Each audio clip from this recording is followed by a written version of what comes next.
O nosso presidente discursou na ONU durante essa semana e no final ele fez um apelo contra a cristofobia. Gostaria de pensar com vocês qual que é a posição, o que vocês pensam sobre o assunto. Oi, aqui é o pastor Ronaldo, da Igreja Presbiteriana do bairro Santa Cruz, em Belo Horizonte. Nosso texto hoje será de Colossenses, no capítulo 1, e nós vamos ler no versículo 13 ao 18. Eu vou ler com vocês para a nossa meditação sobre o tema. Antes, gostaria de fazer um apelo a vocês. Inscreva-se no nosso canal se você ainda não é inscrito. Dá um like e compartilhe esse vídeo com outras pessoas. Você estará nos ajudando a divulgar esse canal. Desde já eu agradeço a sua participação. Que Deus abençoe a sua vida. Eu vou fazer a leitura então do texto de Colossenses capítulo 1, versículo 13 ao versículo 23. Diz assim: Ele nos libertou do império das trevas e nos transportou para o reino do Filho do seu amor, no qual temos a redenção, a remissão dos pecados. Este é a imagem do Deus invisível, o primogênito de toda a criação.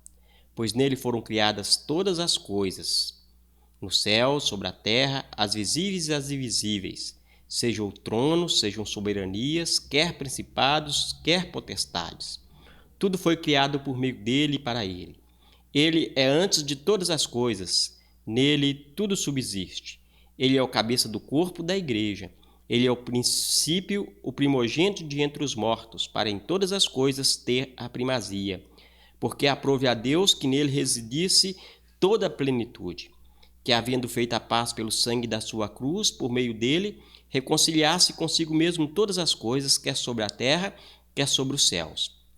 E a vós outros, que também outrora eram estranhos e inimigos no entendimento pelas vossas obras malignas, agora, porém, vos reconciliou no corpo da sua carne, mediante a sua morte, para apresentar-vos perante ele santos, inculpáveis e irrepreensíveis, se é que permaneceis na fé, alicerçados e firmes, não vos deixando afastar da esperança do evangelho que ouvistes e que foi pregado a toda criatura debaixo do céu, do qual eu, Paulo, me tornei ministro.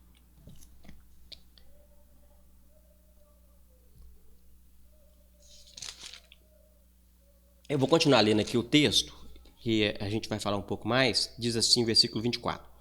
Agora, pois, me regozijo nos meus sofrimentos por vós e preencho o resto das aflições de Cristo na minha carne, a favor do seu corpo, que é a igreja, da qual me tornei ministro de acordo com a dispensação da parte de Deus, que me foi confiada a vosso favor, para dar pleno cumprimento à palavra de Deus. O mistério que estivera oculto dos séculos e das gerações, agora, todavia, se manifestou aos seus santos, aos quais Deus quis dar a conhecer qual seja a riqueza da glória desse mistério entre os gentios, isto é, Cristo em vós, a esperança da glória, o qual nós anunciamos, advertindo a todo homem, ensinando a todo homem em toda sabedoria, a fim que apresentemos todo homem perfeito em Cristo. Para isso que eu também me afadigo, esforçando-se o máximo possível, segundo a sua eficácia, que opera eficazmente em mim. Nosso tema será cristofobia? Cristo em vós, a esperança da glória. Então, nosso tema é cristofobia? Cristo, a esperança da glória. Como nós havíamos informado, nosso presidente essa semana discursou na ONU e no final ele fez um apelo contra a cristofobia. Nós sabemos que cristofobia tem a ver com a perseguição religiosa e toda agressão e violência que é feita contra os religiosos. Na realidade, nosso presidente estava fazendo uma defesa contra isto, né? Dando que o nosso país é laico e toda religião ela tem a liberdade religiosa é uma defesa até mesmo do cristianismo, porque nós devemos amar a todos e toda forma de agressão, de violência, ela não é aceita. O ódio ele deve ser abominado. Então, a gente sabe que existe sim uma cristofobia. Existe sim em todo mundo uma perseguição religiosa, seja uma perseguição de modo intelectual, seja uma perseguição física. Existe sim rejeições ao cristianismo em todo lugar no mundo. Jesus Cristo havia dito isso, né? Ele mesmo disse: se o mundo vos odeia, sabei que primeiro a vós odiou a mim. Nós lemos isso lá em João 15, versículo 18. Agora eu quero dizer para você, a gente sabe que o ódio é a marca da cristofobia. Isso é certeza. Mas se a gente for pensar na palavra em si, e nas duas palavras que formam a palavra cristofobia, a gente pode dizer que cristofobia ele é muito mais profundo do que nós imaginamos. O que a palavra significa? Cristofobia significa medo de Cristo. Nesse sentido, nós podemos dizer que tem muitas pessoas que têm medo de Jesus Cristo. Muitas pessoas que têm rejeição a Cristo. Muitas pessoas que negam a Cristo como o Salvador. Salvador de quê? Todos nós, toda a humanidade necessita de alguém que lhe salve dos seus pecados. Mas nós gostamos de viver em nossos pecados. E às vezes a gente rejeita um Salvador nesse sentido.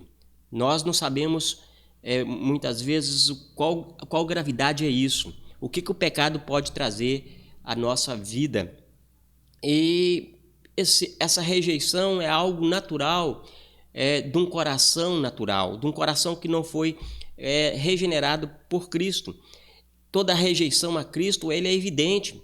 E muitas vezes é evidente até mesmo nós cristãos, que temos medo de falar de Cristo, que temos medo de depositar nele a nossa confiança, que temos medo de depositar nele a esperança, de que ele seja o único, o suficiente. E nesse estudo, então, nós vamos falar sobre, então, Cristo, esperança da glória. Vamos pensar um pouco sobre salvação. Lutero, ele descreveu a salvação como um casamento. Ele diz o seguinte: a fé une a alma a Cristo, do mesmo modo que uma noiva é unida ao seu noivo. Como resultado, eles passam a ter tudo em comum, tanto bem como mal. Nós podemos dizer que em nossa relação com Cristo, as coisas foram colocadas em comum. Podemos dizer que os nossos pecados, a nossa morte, a nossa condenação, agora pertence a Cristo. Enquanto a graça, a vida e a salvação agora são nossas. Pois se Cristo é um marido, disse Lutero, ele deve tornar para si aquilo que pertence à sua noiva e deve dar aquilo que pertence a si próprio. Mas não apenas isso, ele também nos dá de si mesmo. E Lutero fala que a gente não pode perder isso de vista, né? Ele nos dá a si mesmo. A principal moral da história é que Cristo nos dá a si mesmo. Há muitas bênçãos que nós recebemos pelos fatos de sermos cristãos. É ilógico, é irracional. Uma pessoa que nega a Cristo, uma pessoa que rejeita a Cristo, que odeia a Cristo. Visto que por parte de Cristo nós temos muitas bênçãos. Mas a recompensa maior que nós podemos ter de sermos cristãos é que Cristo nos dá a si mesmo. Podemos dizer que Cristo é mais do que tudo que o cristão deseja. Por isso, cristãos sofrem perseguições. Por amor a Cristo, eles não negam a sua fé. Por amor a Cristo, eles são agredidos. Por amor a Cristo, eles levam o evangelho ao mundo, passando necessidades várias, porque eles amam a Cristo. Mas eles amam a Cristo porque Cristo os amou primeiro. Vamos voltar um pouco agora ao teor do nosso texto. Para quem que Paulo escreveu a carta? Para Colosso. Paulo escreveu a carta provavelmente nos anos 60 a 62 depois de Cristo. Ele escreveu essa carta porque os colossos estavam lutando contra uma estranha forma de filosofia judaica, de influência grega, que considerava os cristãos ainda vulneráveis às forças espirituais. Forças estas que precisavam ser aplacadas através da veneração ou da idolatria, de algum tipo de ascetismo em relação à comida e bebida, pela observação de certos dias prescritos na lei cerimonial do Antigo Testamento, culto aos anjos e etc. Ruchon Shedd, ele explica que essa heresia era uma mistura ou apanhado de elementos judaicos e gnósticos. Tal heresia do gnosticismo dessa filosofia era uma mistura de legalismo judaico com o gnosticismo. Gnosticismo era uma filosofia grega que ensinava que a salvação só podia ser obtida através do conhecimento, em vez de fé. Eles pensavam que a matéria em si era mal e, essencialmente, a matéria, o corpo, o físico, era mal. E, então, isso era impossível um relacionamento com Deus Santo, pois o Deus Santo não poderia criar uma matéria má. Então, eles diziam o seguinte: os anjos, eles eram criadores dessa matéria. Um Deus puro não poderia ter uma comunicação direta com um homem pecador, mas se comunicava com ele por meio de uma cadeia de anjos intermediários que formavam uma escada até o céu. É nesse contexto, então, que Paulo fala de culto aos anjos, como parte de um aparato da veneração prestada a estes poderes astrais.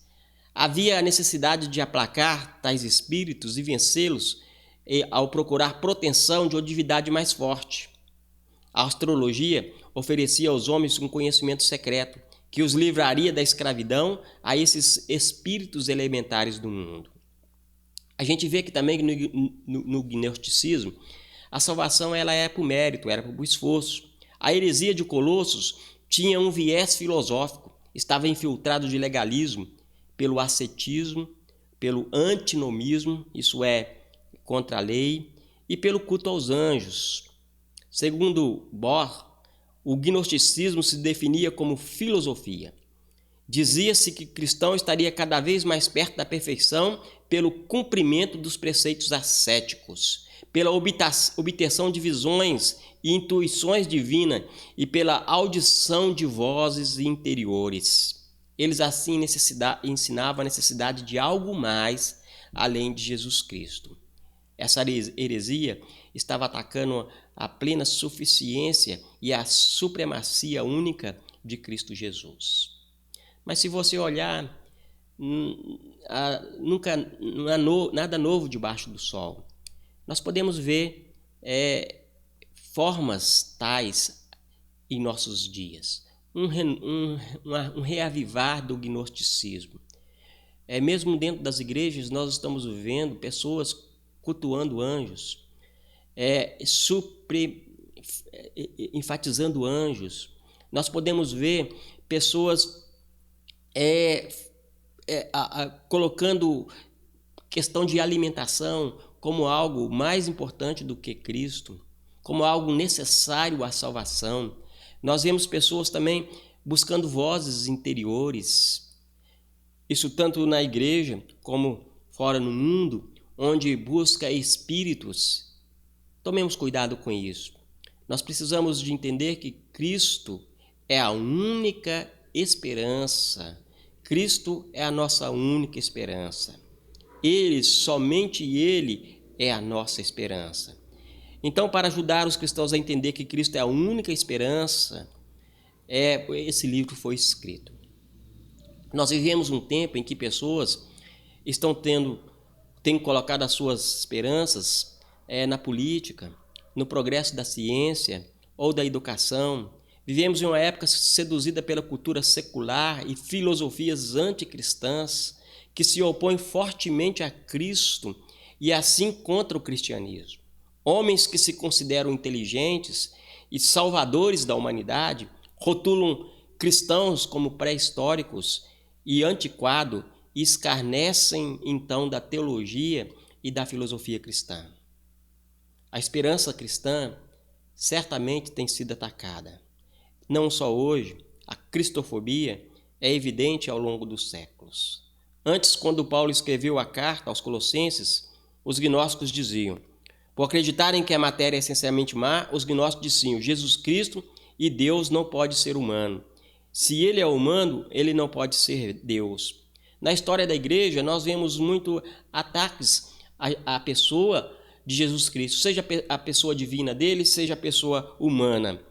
Um homem chamado Ário, ele disse que Jesus não era igual com Deus, coeterno e consubstancial com o Pai.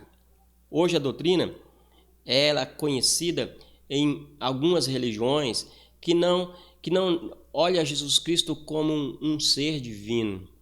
Mas nós vemos também alguns que negam a humanidade de Jesus Cristo, como nós vemos aí o gnosticismo.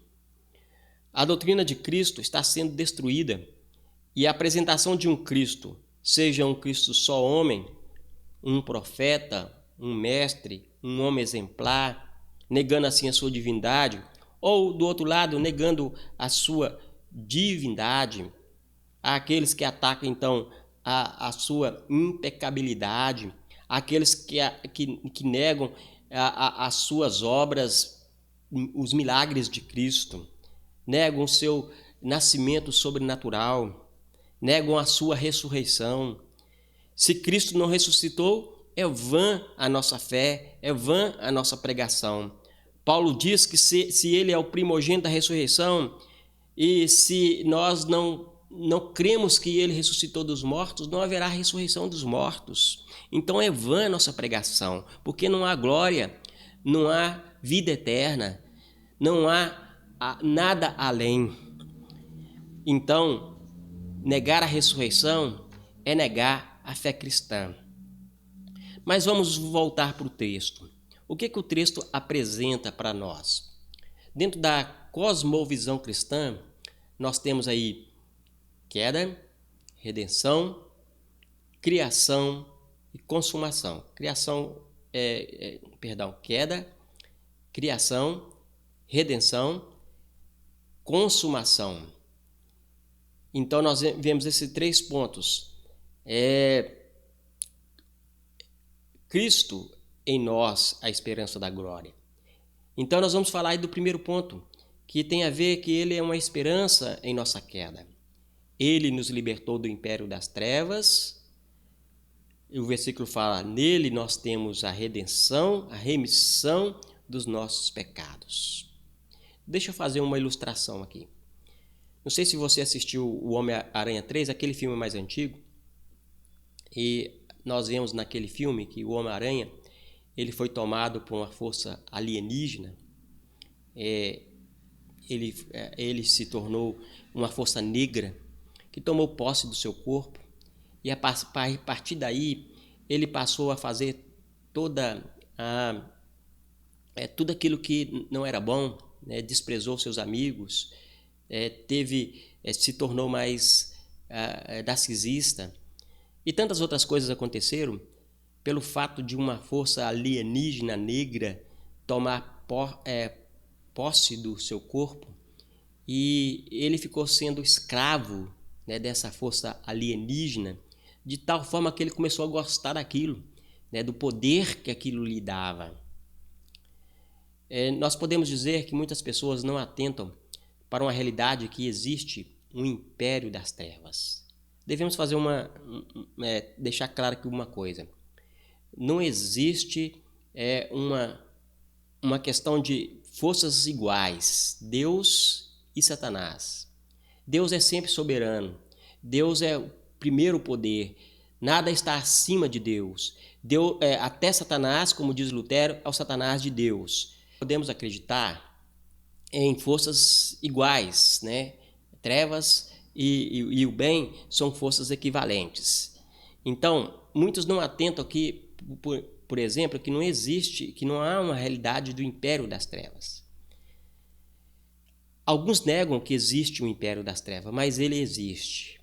Ele é regido por um Deus que cega o entendimento das pessoas. A Bíblia fala que o Deus desse século, Satanás, ele é o Deus do reino das trevas. Ele é chamado de diabo, maligno, tentador, destruidor, pai da mentira, assassino, príncipe das trevas, Deus desse século, dragão, antiga serpente. E nós sabemos que o diabo, desde o princípio, lá em Adão, ele levou o pecado, as trevas, para dentro de nós. Podemos dizer, a força negra, o pecado, de forma tal que nós fomos feitos escravos do pecado. Nós nascemos em perdição.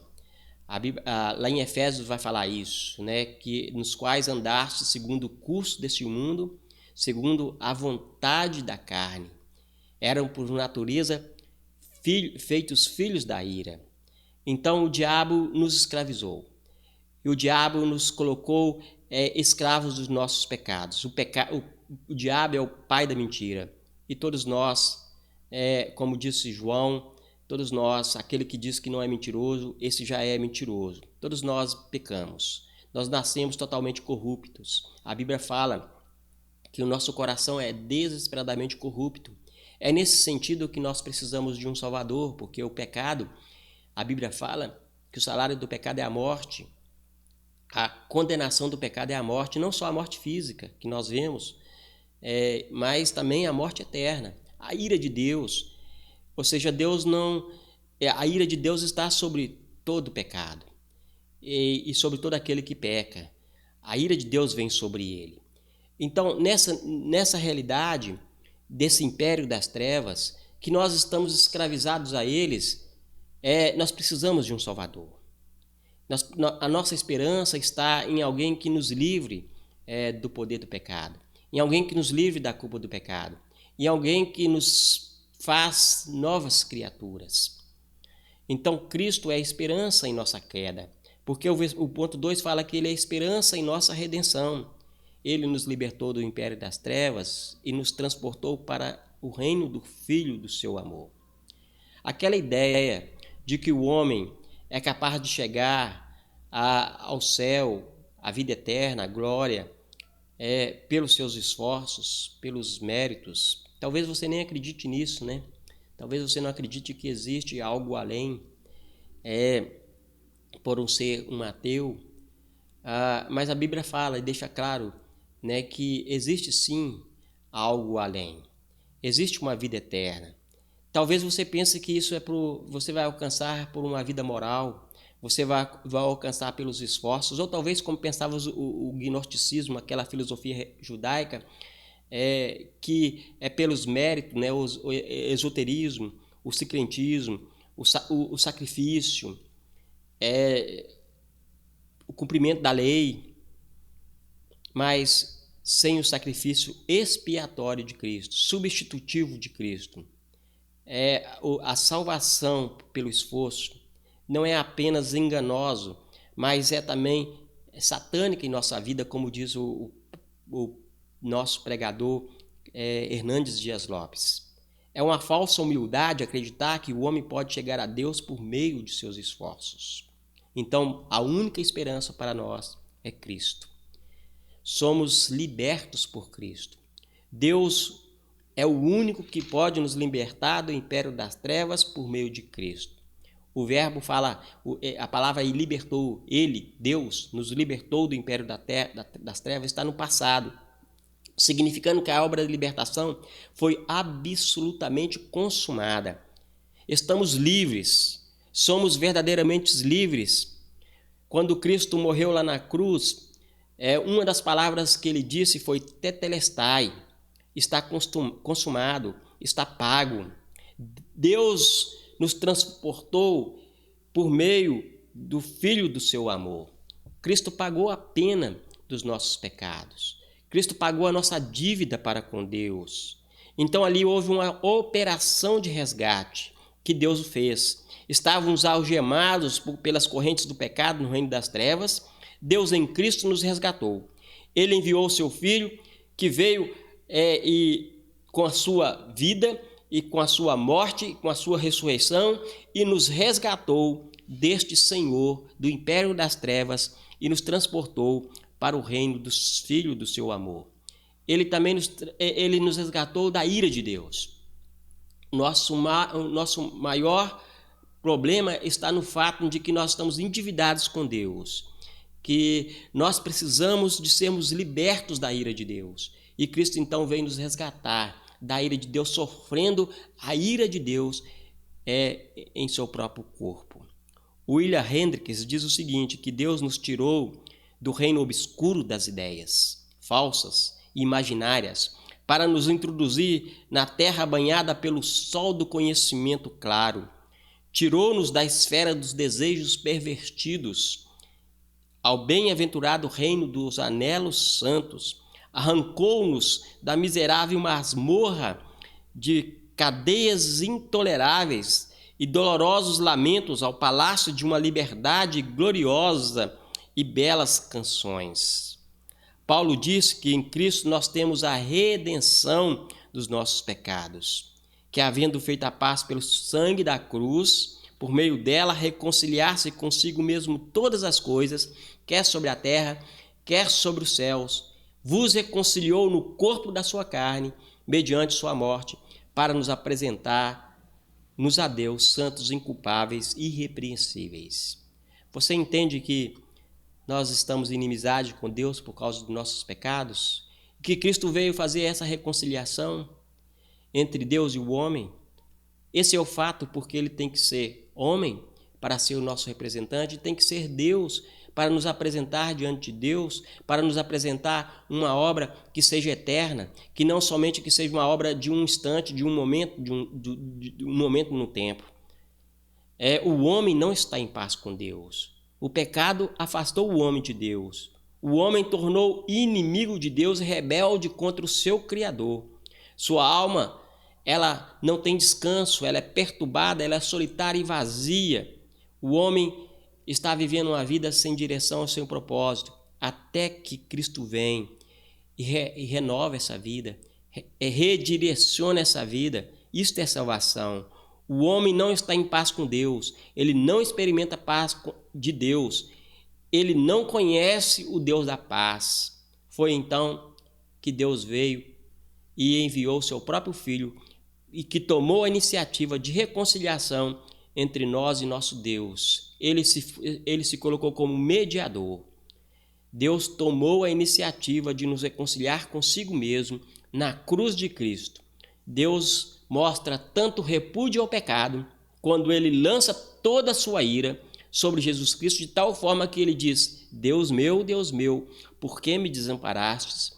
E lança todo o seu amor, o amor de Cristo, ele é dado ao pecador. Agora, em Cristo Jesus, nós somos justificados, reconciliados com Deus por meio da vida, de seus ensinos. A sua vida, os seus ensinos, os seus milagres, todos foram importantes na nossa nova vida que Ele nos oferece. A Bíblia fala que fomos reconciliados com Deus mediante, então, a sua morte, mediante o sangue da sua cruz. Foi mediante a morte substitutiva de Cristo e o derramamento do sangue remidor. Então a cruz revela aí tanto a justiça quanto o amor de Deus. Justiça porque Deus puniu os nossos pecados, Deus foi justo. Ele é justo em punir pecadores. E amor porque Deus nos amou em seu Filho Jesus Cristo, que Ele entregou o seu Filho para morrer em nosso lugar. Amor e justiça são ali revelados. William Barclay afirma que na morte Deus nos diz: eu amo vocês dessa maneira, eu amo vocês até o extremo de meu filho sofrer e morrer por vocês. Eu amo tanto que levo a cruz em meu coração. Assim, a nossa esperança está em Jesus Cristo. Nós somos nós somos chamados a colocar nossa esperança em Jesus Cristo, não rejeitar essa esperança. Se é que permaneceis na fé, alicerçados e firmes, não vos deixando afastar da esperança do Evangelho, que ouviste que foi pregado a toda criatura debaixo do céu. Não resiste este Evangelho. esse evangelho de boa nova. Esta é a sua esperança. Mas a Bíblia também, o texto que nós lemos de Colossenses, apresenta Cristo como a esperança da criação. Se ele é a esperança na queda, se ele é a esperança na redenção, ele é a esperança também da criação. Primeiro precisamos entender que o autor, que é Paulo, nos apresenta que Cristo ele é o criador do universo. Toda a criação. Nele, todas as coisas foram criadas. Nele, tudo subsiste. Nós lemos no texto. Por isso, então, nós não podemos acreditar e não podemos entender que o universo é resultado de uma geração espontânea, nem de uma explosão cósmica. Não é produto de uma evolução de bilhões e bilhões de anos, como afirmam muitos cientistas estudiosos. O mundo invisível e visível não é obra do acaso. O universo é obra do Deus Criador por meio de Cristo. Anjos, principados e potestades, como diz lá, o mundo invisível e o mundo visível que nós enxergamos com nossos olhos, ele foi criado por Deus, ele foi criado por Cristo, que é a palavra de Deus. Quando ele criou o mundo, ele diz, haja luz e houve luz. Foi pelo poder da palavra que todas as coisas foram criadas. Então, nós vemos que Jesus Cristo, ele é também o Criador. Deus, o Filho, também é o Criador. Nele, todas as coisas foram criadas. Mas também o versículo fala que ele não é apenas o Criador, mas ele também é o sustentador. Nossa esperança está em que Cristo sustenta o universo. E todo o universo revela o poder de Cristo. William Henry diz que, assim, as chamadas leis da natureza não têm uma existência independente. Elas são a expressão da vontade de Deus. E só é possível falar de leis porque Deus se deleita em ordem e não em confusão. Não há desordem na natureza. Não há uma desordem na criação. A Bíblia fala, nele vivemos, nos movemos e existimos. Pois ele mesmo é quem todas as coisas da vida, respiração e tudo mais. Você pode ler em Atos 17, 25. Então ele não é apenas o Criador, mas ele também é aquele que é o Deus da providência, que sustenta o universo, que cuida, que mantém. Mas ele também é o resgatador dessa criação. Pois a criação, nós sabemos que o pecado não apenas afetou o homem, mas trouxe maldição sobre a natureza. Isso é claro, nós podemos ver, né, em todas as ocorrências da natureza, todas as coisas que acontecem na natureza que não são agradáveis. Em Romanos 8, 18 e 22, Paulo diz que a criação está gemendo. Há sofrimento e morte na criação, há dor e gemidos, há a vaidade, a escravidão, corrupção, angústia. Esse tempo que nós estamos vendo muito falando sobre o cuidado, né, com a natureza, pelos ambientalistas, é fato que devemos cuidar da natureza, porque esse foi um princípio que Deus deu desde o princípio, né, para Adão e Eva, desde o começo, que eles deveriam de cuidar do jardim. A natureza é para ser cuidada por nós. Mas a natureza, ainda que nós cuidemos bem da natureza, ainda assim ela sofrerá por muitas coisas, porque a maldição está sobre a natureza, por causa do pecado do homem. O gemido da criação não é um gemido de alguém que está morrendo, mas é um gemido, como diz o apóstolo Paulo, de uma mulher que sofre dores de parto. E depois do gemido vem a alegria. Então a criação, ela está aguardando a revelação dos filhos de Deus, daqueles que serão salvos. A gloriosa segunda vinda de Cristo trará então uma nova criação. Não uma outra, mas essa criação passará por um processo de transformação. Nós vamos participar da glória de Cristo e a natureza também vai participar dessa glória. A natureza, ela é criada para Cristo e para os filhos de Deus. Então, a esperança na criação não está numa renovação que será produto da evolução. Mas a esperança da criação está na redenção que foi feita por Cristo lá na cruz. Cristo vai trazer a redenção, Cristo vai trazer uma nova criação. Por isso que a Bíblia fala que os mansos vão herdar a terra, que há novos céus e nova terra. A esperança da criação está na volta do Senhor Jesus Cristo. Nós sabemos que Dawkins escreveu um livro intitulado Deus no Delírio. Ele tenta reduzir a Deus soberano, Criador e sustentor da vida, a apenas um delírio de mentes fracas. Hernandes Dias Lopes, sem resposta a isso, ele diz o seguinte: a ordem não pode ser produto da desordem. Uma explosão cósmica jamais poderia produzir códigos de vida, assim como areias de um oceano jamais poderiam construir por si mesmo um relógio. O criacionismo não é apenas um artigo de fé, mas também uma verdade científica. Ele cita Francis Collins no seu livro A Linguagem de Deus, tenta conciliar o cristianismo com o darwinianismo evolucionista.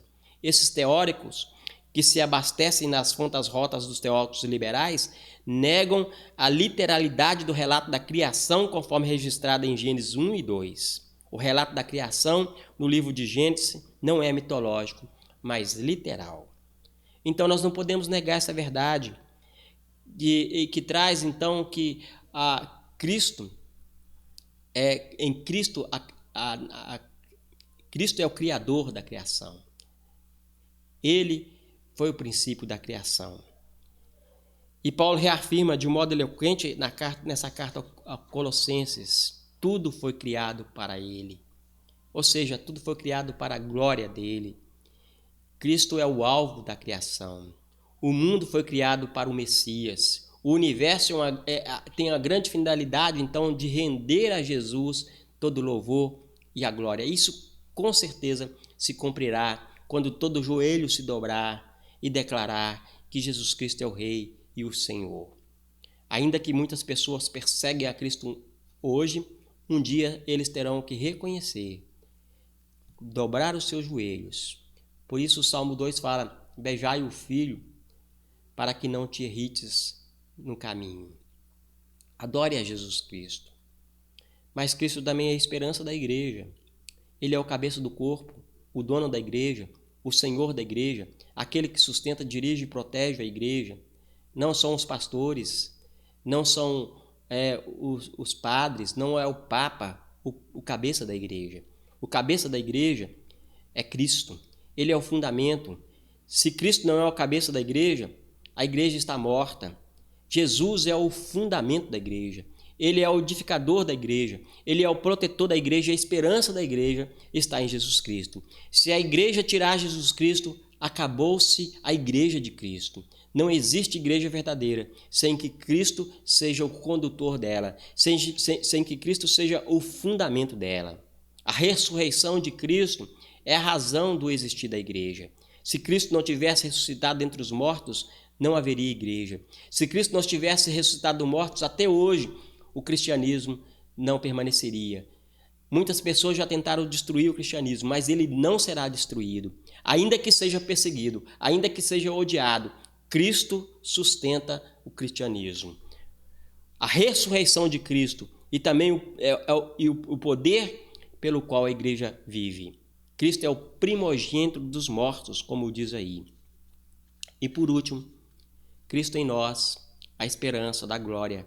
Ele é a nossa esperança. Ele em nós, mudando a nossa vida, moldando a nossa vida, direcionando a nossa vida. Ele é a esperança. Calvino diz o seguinte, com respeito a esse Cristo em nós, esperança da glória, ele diz o seguinte: havendo se tornado nosso, Cristo nos torna participantes dos dons com os quais ele foi dotado. Portanto, não o contemplemos fora de nós mesmo. Ele se digna em tornar-nos um consigo mesmo. Isto é, Calvino está falando sobre a nossa união com Cristo. Portanto, nós não devemos contemplar a Cristo fora de nós mesmos. A nossa tendência é contemplar Cristo fora de nós. E Calvino diz: não contemple Cristo fora de si mesmo. Ele ainda escreveu: enquanto Cristo permanecer fora de nós, e nós estivermos separados dele, tudo o que ele sofreu e fez pela salvação da raça humana permanece inútil e sem valor para nós. Tudo que Cristo possui é nada para nós até que cresçamos num corpo com ele. Para Paulo, então, estar unido com Cristo significa estar identificado intimamente com ele. Isso é, a vida implantada de Cristo em nós. A Bíblia ensina que os verdadeiros cristãos, então, estão em Cristo. Não há salvação enquanto nós não temos feito um com Cristo. É só permanecendo nele é que nós seremos salvos. Sem ele, nós nada podemos fazer. É só permanecendo nele que nós estaremos na glória. Strong diz o seguinte: o cristianismo se resume em 2 fatos: Cristo por nós e Cristo em nós. Cristo por nós na cruz, revelando a eterna oposição da santidade ao pecado.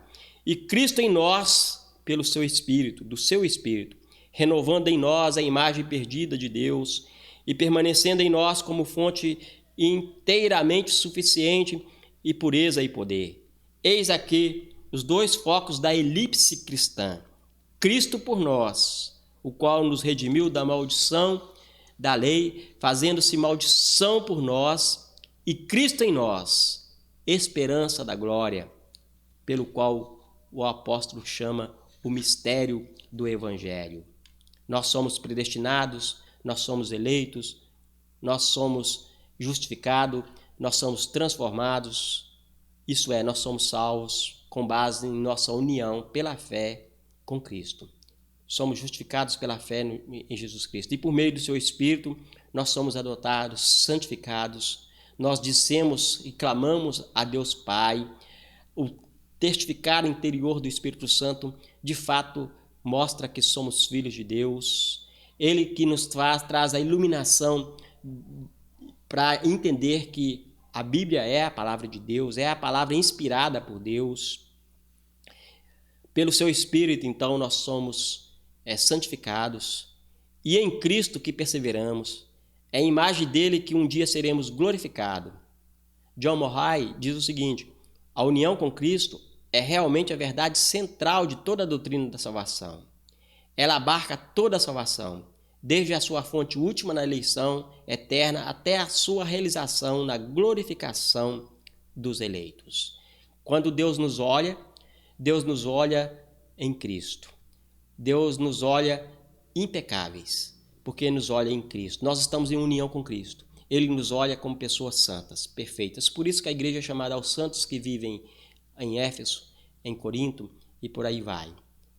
Calvino diz assim: eles foram unidos a Cristo de maneira tal que os olhos de Deus levaram o nome e a pessoa de Cristo e eram vistos neles antes que fossem vistos em si próprios. Então, quando Deus nos enxerga, ele, os seus eleitos, o seu povo, os fiéis, os cristãos que depositaram a sua esperança em Jesus Cristo, que tem a ele como única esperança da sua vida, quando Deus os olha, Deus não olha mais os seus pecados, ele os olha em Cristo. Por isso eles não são condenados eternamente. Cristo em nós, a esperança da glória. Concluo essa mensagem com um ensino do Catecismo de Wittenberg, que diz assim: qual o nosso único conforto na vida ou na morte? Resposta: que não pertence a mim mesmo, mas pertenço, corpo e alma, na vida e na morte, ao meu fiel e Salvador e Senhor Jesus Cristo. Cristo, ele é tudo em todos, diz o apóstolo Paulo em Colossenses 3,11. Agostinho disse: Cristo não é absolutamente valorizado, a menos que ele seja valorizado acima de tudo. Jesus Cristo é tudo. Ele é a nossa suficiência, ele é o nosso Salvador, ele é a nossa esperança. Não precisamos nada mais além do que Cristo. Se você está perdido, transviado, desorientado, sem saber o caminho, Jesus é o caminho, a verdade e a vida. Se você está nu, sua vergonha está descoberta, seu pecado está revelado, Jesus é o manto, a pele de cordeiro, sem pecado, que nos purifica e que cobre toda a nossa nudez. Se você está com fome, Jesus é o pão da vida. Para os mortos, Jesus é a vida. Ele é a ressurreição e a vida. Para os cegos espirituais, ele é a vista. Para os necessitados, Jesus é a riqueza. Para os enfermos, Jesus é o médico dos médicos. Para os que têm sede e fome de Deus, Jesus é a água da vida para aqueles que têm sede. Para os que se encontram em trevas, Jesus é a luz. Então, como alguém disse, muitos pensam que um pouquinho de Jesus é suficiente. Cristo é tudo em nós e exige que Ele seja o nosso tudo. Que Deus nos abençoe. Amém. Eu agradeço você ter ouvido essa palavra. Mais uma vez eu te peço, compartilhe essa palavra com outras pessoas. Dê um like se você gostou. Que Deus abençoe a sua vida. Vamos fazer uma oração para encerrarmos. Deus, eu quero te louvar por Cristo Jesus. Te peço, Senhor, que o Senhor possa aplicar a mensagem do Senhor nesses corações. Cristo possa ser a única esperança desses corações. Abençoa a vida de cada um, a família, em nome de Jesus Cristo. Nós oramos. Amém.